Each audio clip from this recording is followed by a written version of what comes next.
Fleischfressende Edderkoppen slipper Pflanzen. hele skindet igennem.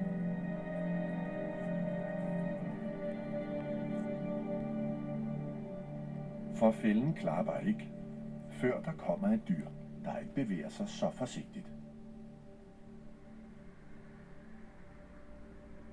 Planten lokker insekter til ved at udskille nektar, der dufter sødt. Fleischfressende En Pflanzen. veps er blevet lokket ind i farezonen. Den er så optaget af nektaren, at den begår en fejl. En berøring. Der sker ikke noget. Men planten husker det. En enkelt berøring kan komme fra en kvist eller en regndråbe.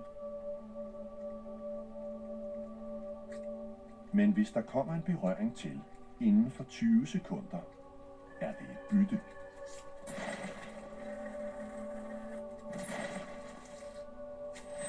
Fleischfressende Planten Pflanzen. tæller stadig.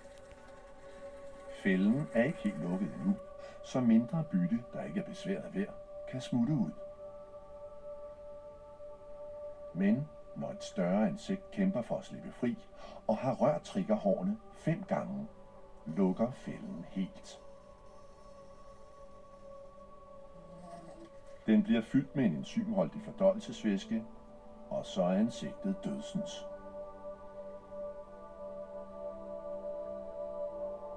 Nu har fluefangeren fået energi nok til at danne blomster og tiltrække insekter, der kan bestøve dem.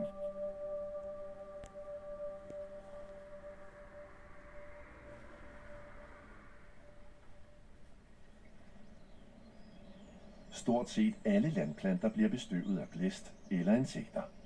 Men ingen af de metoder fungerer for planter, der vokser i vand, så nogle af dem lever et dobbeltliv.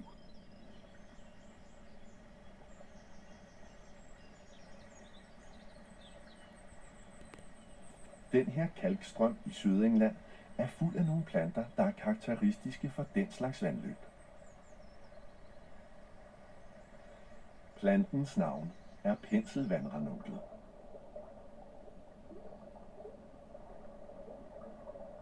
De bløde stængler vokser vandret. Det mindsker risikoen for at blive ført med strømmen.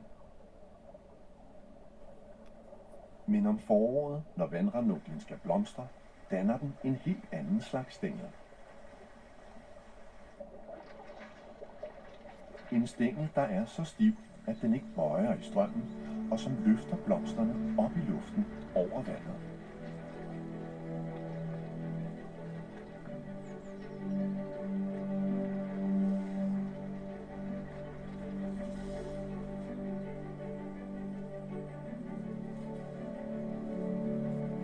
Wir sehen uns im nächsten Gang.